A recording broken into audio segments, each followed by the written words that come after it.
রক্তদান একটা মহৎ দান। আমরা জানি রক্তের বিকল্প একমাত্র রক্ত।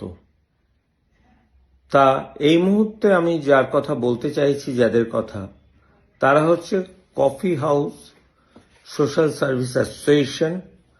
তারা রক্তদান শিবির আয়োজন করেছেন 9 জানুয়ারি সকাল 9টা থেকে রাত 9টা।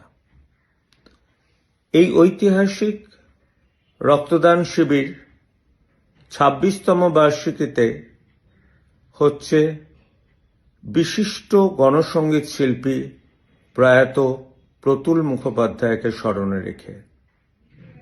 আপনারা সবাই নিশ্চয়ই জানেন যে অন্য সব কিছু কৃত্রিম উপায়ে বানানো গেলেও রক্ত এখনো কৃত্রিম উপায়ে বানাতে বৈজ্ঞানিকরা সক্ষম হয়নি।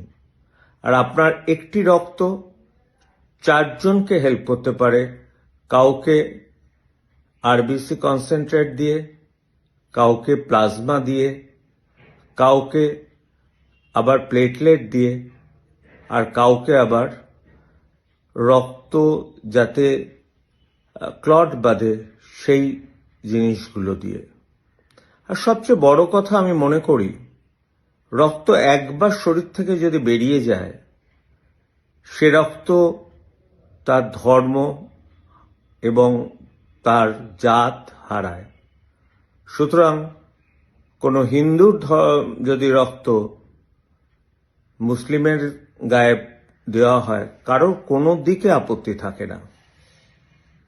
আসুন আমরা এগিয়ে আসি, 9 তারিখের এই রক্তদান শিবিরটাকে সাফল্যমণ্ডিত করি।